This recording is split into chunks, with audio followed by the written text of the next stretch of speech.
Olá, pessoal! Na última aula, nós acabamos falando sobre as formas de aquisição originária da propriedade. Como forma de aquisição originária da propriedade imóvel, nós temos as acessões e a uso capião. Então, nesta aula, falaremos melhor sobre ambas as formas de forma um pouco mais aprofundada. Então, começando, gente, sobre as acessões. Nós temos acessões naturais e acessões artificiais, tá? O artigo 1248, ele vai falar assim: a acessão pode dar-se 1. Por formação de ilhas, 2. Por aluvião, 3. Por avulsão, 4. Por abandono de álveo e 5. Por plantações ou construções. Os 4 primeiros incisos são as acessões naturais e o quinto são as acessões artificiais. Tá? Um conceito de acessões, para que vocês entendam de forma melhor, doutrinário, é do professor Flávio Tartucci, que vai falar assim: as acessões constituem o modo originário de aquisição da propriedade imóvel, em virtude do qual passa a pertencer ao proprietário tudo aquilo que foi incorporado de forma natural ou artificial. Então, tudo que eu incorporar ao solo é uma acessão, ok? Então, nós vamos entender melhor sobre as acessões naturais, mas as artificiais, quando a gente fala em plantações ou construções, é fácil a gente visualizar. Lembrando que as acessões artificiais, plantações e construções, não são iguais a benfeitorias, são coisas distintas, certo? Então, seguindo aqui, gente, o primeiro caso de acessão natural, nós temos a formação de ilhas. O artigo 1249 vai trazer a seguinte redação: as ilhas que se formarem em correntes comuns ou particulares pertencem aos proprietários ribeirinhos fronteiros, observadas as regras seguintes. Então, nós temos algumas regras sobre a formação de ilhas, tá? A quem que vai pertencer aquela ilha, tá? A gente sabe, né, que o conceito de ilha é uma formação ali paulatina, né, de um espaço por acúmulo de materiais ou, enfim, ou até mesmo pela elevação do leito, né, do rio. Então, assim, o que o direito quer solucionar aqui é a quem vai pertencer, ok? Então, qual é a primeira regra? Então, inciso 1. As que se formarem no meio do rio consideram-se acréscimos sobrevindos aos terrenos ribeirinhos fronteiros de ambas as margens, na proporção de suas testadas, até a linha que dividir o álveo em duas partes iguais. Gente, qual que é a tradução desse inciso, que é um pouco intrincado? Então, aqui eu tenho a propriedade A, e aqui eu tenho a propriedade B, tá? Aqui eu tenho o rio, tá vendo? Formou uma ilha bem no meio. O que eu vou fazer? Eu vou traçar uma linha 50% para lá, 50% para cá. Então, 50% vai ser da propriedade A, 50% da propriedade B. Tá muito fácil, só a redação mesmo que é complicada. Mesma coisa, mesmo raciocínio se a ilha se formar, por exemplo, aqui, ó, na parte da propriedade A. Então, ela vai ser toda da propriedade A. É o mesmo raciocínio. As que se formarem entre a referida linha e uma das margens consideram-se acréscimo aos terrenos ribeirinhos fronteiros deste mesmo lado. Então, eu continuo partindo aqui no meio, né? O rio, e o que se formar deste lado vai ser da propriedade B, e o que se formar do outro lado da propriedade A, ok? E eu tenho também este caso aqui, que ela se formou num braço, ou seja, né, o artigo fala assim: as que se formarem pelo desdobramento de um novo braço do rio continuam a pertencer aos proprietários dos terrenos à custa dos quais constituíram. Neste caso, a ilha vai pertencer toda à propriedade B, ok? Então, porque ela não se formou aqui no meio, ela se formou num braço, ok? Do rio. Então, essa é a formação de ilhas. Agora, gente, sobre o aluvião, desculpa. O artigo 1250 fala assim: os acréscimos formados sucessiva e imperceptivelmente por depósitos e aterros naturais ao longo das margens das correntes ou pelo desvio das águas destas, pertence aos donos dos terrenos marginais sem indenização. Gente, o que é a aluvião, ok? Eu vou ter um acréscimo assim. Então, isso é um rio, ok? E aí o rio, ele acabava, né, aqui. Só que aí, por alguma razão, ou por acréscimo de materiais, né? Ou por o rio ter secado parcialmente, isso aqui virou terra.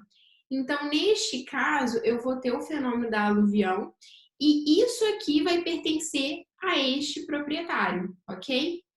Então, é isso, tá bom? Essa é a aluvião. Agora, sobre a avulsão. Quando, por força natural violenta, uma porção de terra se destacar de um prédio e se juntar a outro, o dono deste adquirirá a propriedade do acréscimo. Então, vamos supor que eu tinha aqui... desculpa, não é isso, gente. Aqui eu estou desenhando de novo Eu estou desenhando de novo... Aqui, ó, vamos lá. A aluvião. Então, a avulsão é o seguinte, aqui eu tenho um rio, certo? Um pedaço de terra aqui saiu e foi para cá, olha, tá? Então, finge que tá a mesma coisa. Então, aqui o rio fez isso, tá, gente? O rio fez isso e aqui agora eu tenho terra que era daqui, tá? Então, o que vai acontecer? Esse proprietário vai ter que indenizar esse proprietário aqui, tá bom, gente? Então, é isso que o artigo fala. Só que o que acontece? Tem um prazo de 1 ano, tá? Se você não reclamar em 1 ano, não vai ter indenização. Durante 1 ano, você pode pedir. Se passar de 1 ano, já não pode pedir mais. É como se fosse um prazo decadencial, ok? Então, seguindo, gente, sobre o alvéolo abandonado. O que é o alvéolo abandonado? É quando o rio seca. Neste caso, eu nem vou ler o artigo porque ele tem uma redação muito intrincada. É o seguinte, você tem essa situação aqui que eu mostrei para vocês, essa mesma situação, tá? Tem propriedade A, propriedade B e um rio no meio. Só que neste caso, não tem formação de ilha, o rio seca, tá? Então, o que eu vou fazer? Eu vou traçar uma linha reta no meio, 50% vai ser de uma propriedade e 50% da outra propriedade. Tá bom, gente? Então, alvo abandonado é isso, é quando o rio seca e aí eu vou ter uma divisão ali de 50% para um lado e 50% para o outro, ok? Então, seguindo aqui a nossa matéria, sobre as acessões artificiais, nós temos construções e plantações. As construções e plantações, elas têm uma natureza acessória, tá, gente, ao solo, então elas se incorporam de forma que elas vão acompanhar, né, aquela propriedade, elas vão fazer parte daquela propriedade, e nós temos diversas regras na legislação, no Código Civil, sobre as construções de plantações. Então, o que eu vou fazer? Eu vou deixar aqui, porque são regras didáticas, e se vocês lerem, vocês vão entender perfeitamente. Então, vou deixar aqui todas essas regrinhas nesse slide, ok? Vocês façam a leitura com calma e assim vocês vão entender, tá? São algumas regrinhas, por exemplo, se houver certa invasão do terreno vizinho, até quando essa invasão pode acontecer, se há ou não um pagamento de indenização, vai depender da boa ou da má fé. Só que, como é uma parte um pouco extensa e também didática, de certa forma, no Código Civil, vocês podem fazer a leitura e eu recomendo que façam, porque é uma parte importante, ok? Então, façam a leitura, olha, desses artigos, tá? E assim vocês vão compreender todas essas regrinhas atinentes às acessões artificiais, ok? Seguindo, gente, uma outra forma de aquisição originária da propriedade imóvel é a uso capião. E, gente, a uso capião é um dos temas mais importantes para a prova de vocês. É um tema muito importante. Então, nós estaremos aqui despendendo maior tempo neste tema, ok? Nós veremos todas as modalidades. Então, gente, qual é o conceito de uso capião, né? Segundo a doutrina, é uma situação de aquisição do domínio ou mesmo de outro direito real, pode ser usufruto, servidão, pela posse prolongada. Então, eu tenho uma posse prolongada que vai fazer eu adquirir a propriedade de um bem móvel ou imóvel, tá?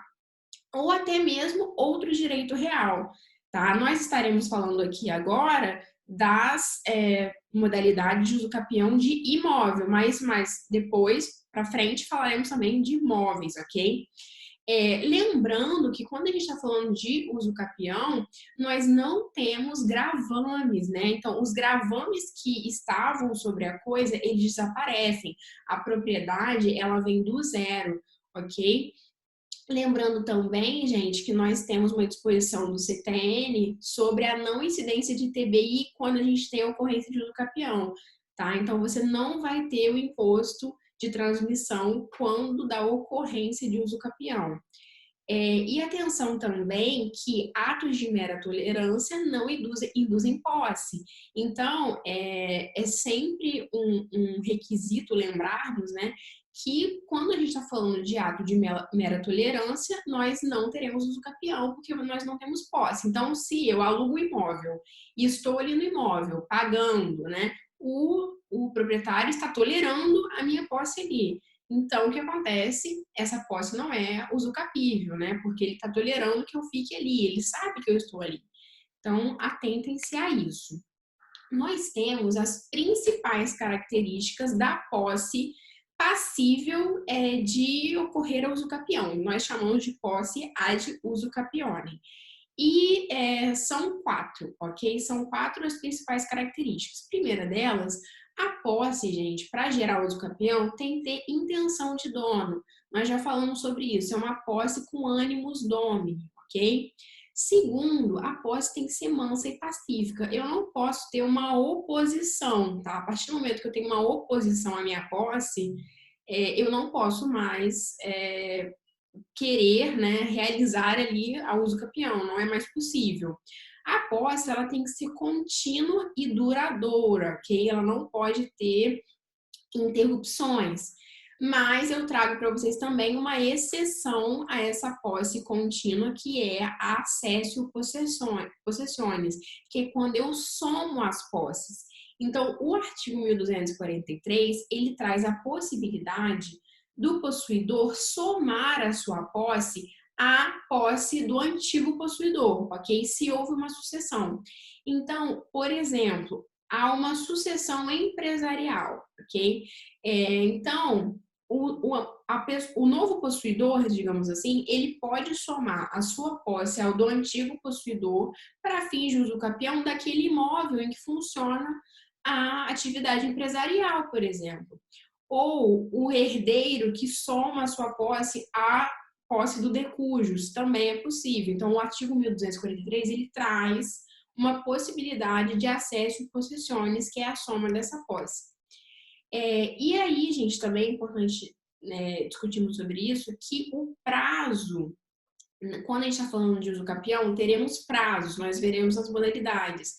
E esse prazo ele pode ser complementado no curso do processo se a pessoa estiver de boa fé, tá? Então, é o enunciado 497 da 5ª Jornada de Direito Civil. Então, achei importante, relevante a gente trazer aqui. E por último, gente, a posse tem que ser justa, ou seja, tem que ser uma posse adquirida sem violência, sem clandestinidade ou sem precariedade.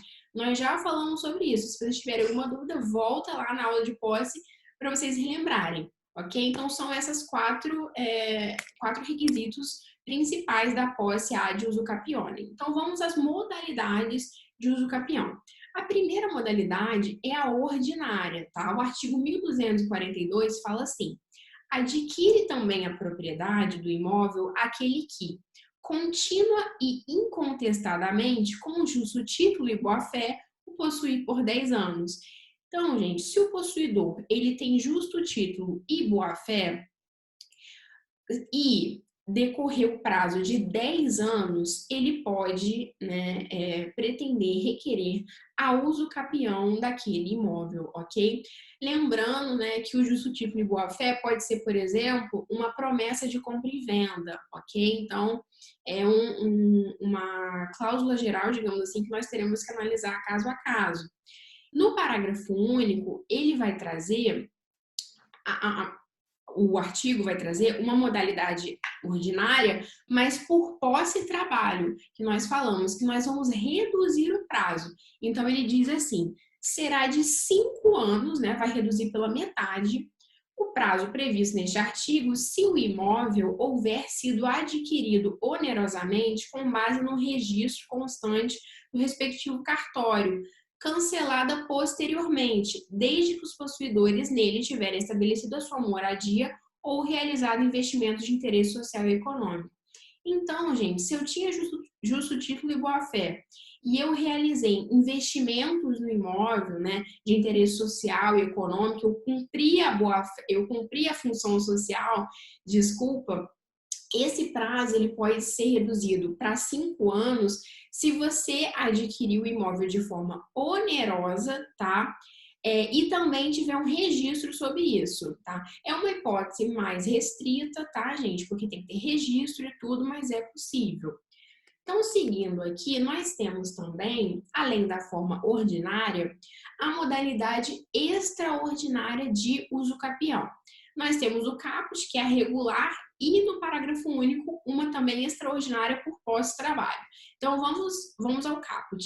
Aquele que, por 15 anos, sem interrupção nem oposição, possuir como seu um imóvel, adquire-lhe a propriedade, independente de título e boa-fé, podendo requerer ao juiz que assim o declare por sentença, o qual servirá de título para o registro no cartório de registro de imóveis.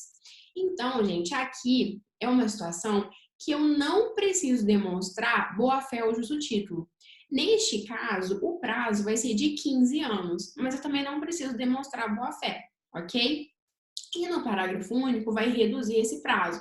Vai falar assim: o prazo estabelecido neste artigo reduzir-se-á a 10 anos, então vai reduzir a 10 anos, se o possuidor houver estabelecido no imóvel a sua moradia habitual ou nele realizado obras ou serviços de caráter produtivo. Então, se eu tiver moradia ou obras ou serviços de caráter produtivo, eu vou poder reduzir o prazo para 10 anos.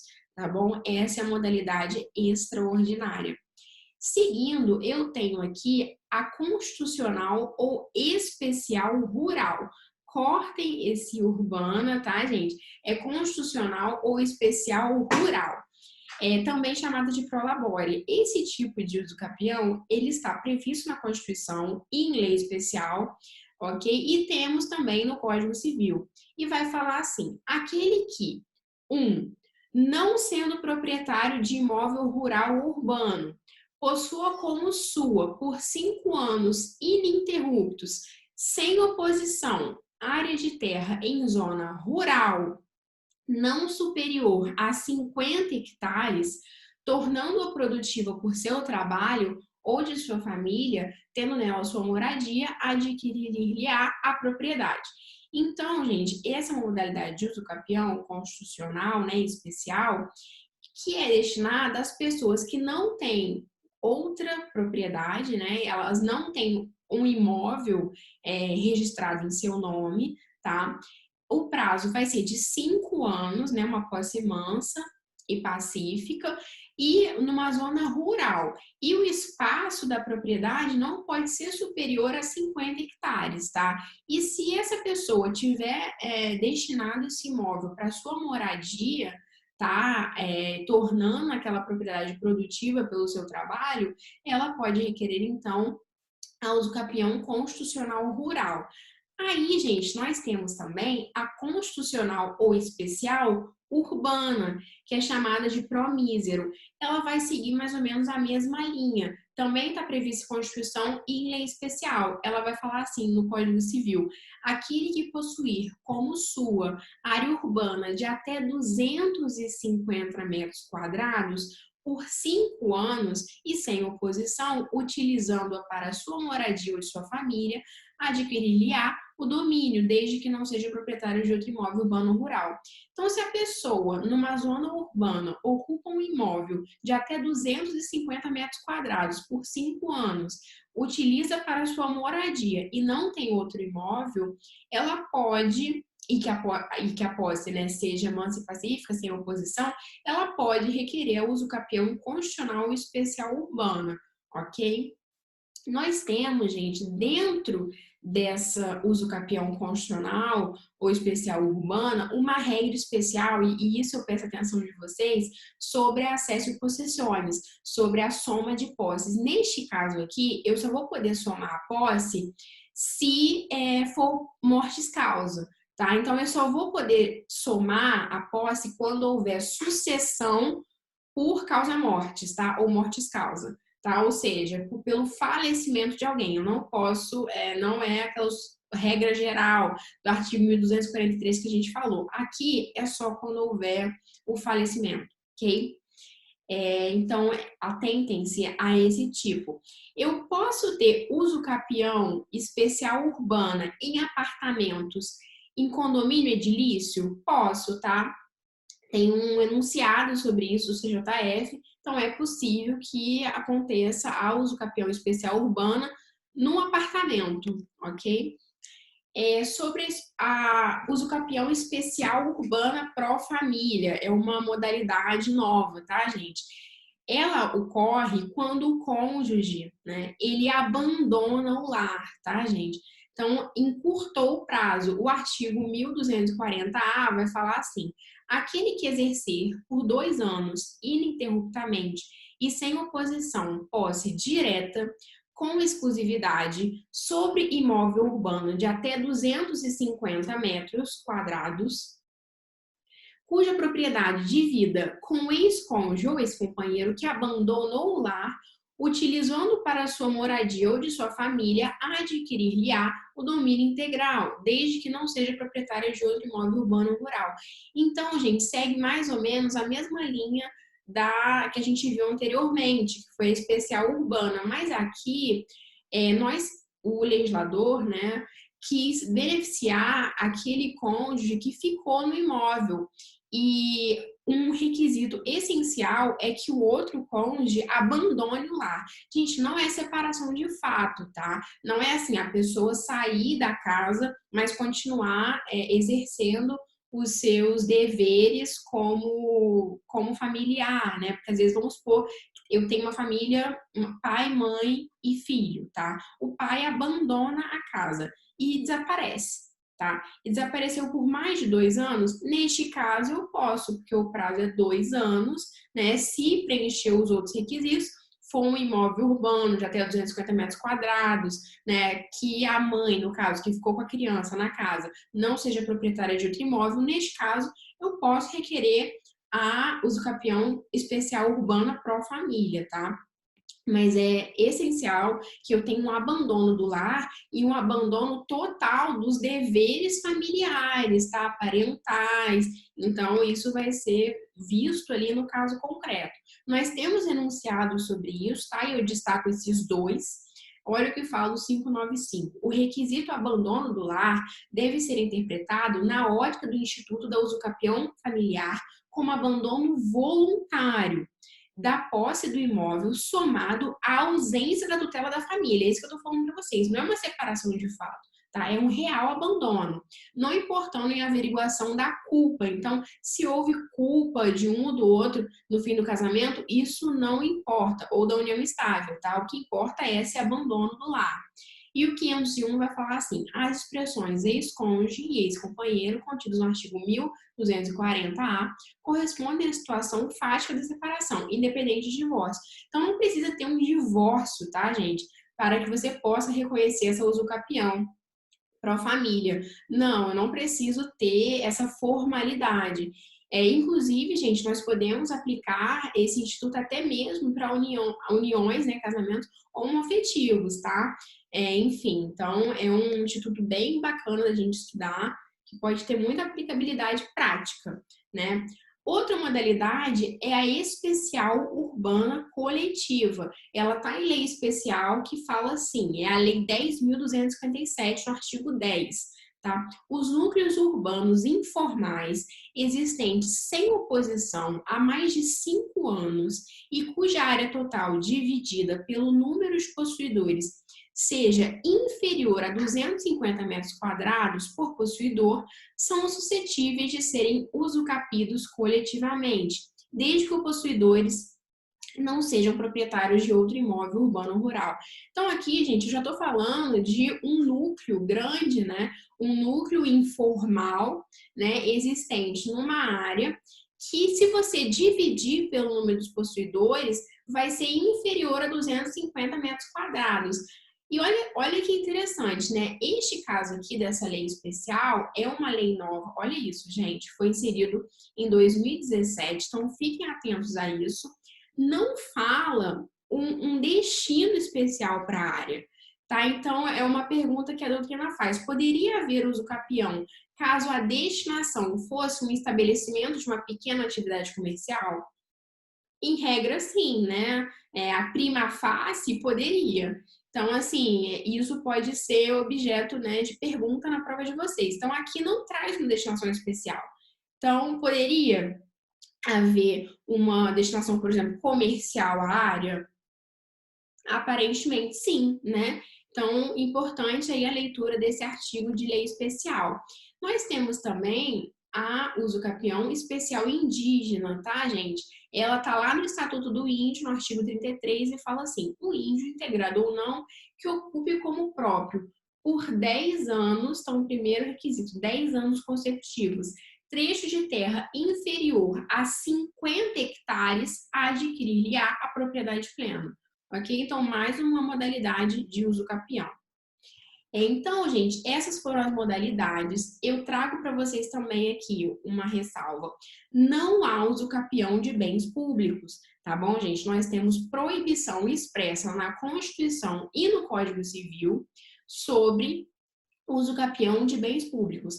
Há na doutrina certa discussão sobre os bens dominicais, mas ficaremos com a doutrina e jurisprudência majoritárias que diz que não é possível, é impossível a uso capião de bens públicos, ok? Seguindo aqui, gente, eu falei para vocês então sobre as formas de aquisição da propriedade imóvel. Lembra? Nós falamos agora das formas originárias, que foram as acessões e a uso capião. Nós temos também as formas de aquisição da propriedade móvel, ok, gente? E aí também dividimos em formas originárias e formas derivadas.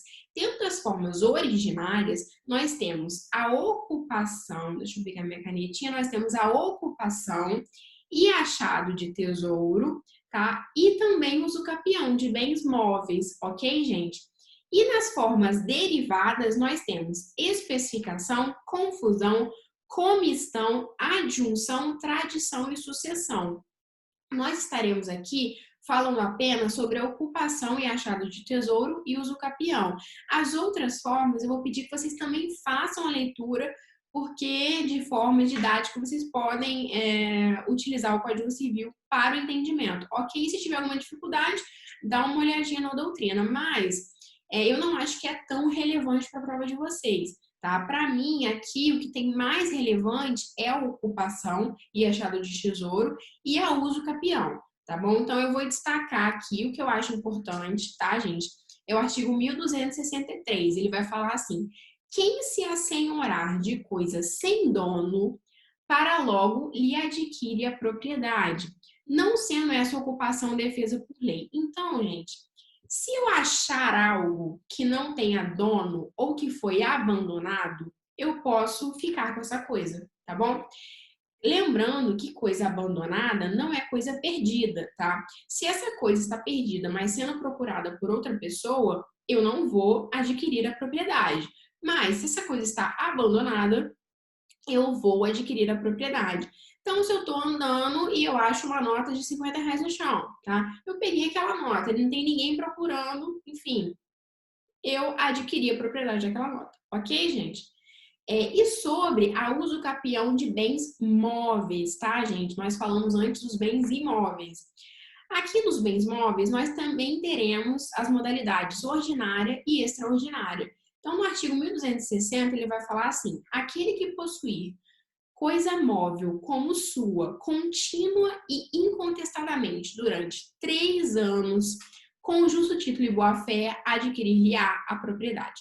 Então, se eu tiver justo título e boa-fé, por 3 anos é possível a usucapião de bens móveis. Agora, gente, se eu não tiver justo título e boa-fé, o prazo vai ser 5 anos, que aí é a extraordinária, tá? É o que diz o artigo 1261. Se a posse da coisa móvel se prolongar por 5 anos, produzirá usucapião independente de título ou boa-fé.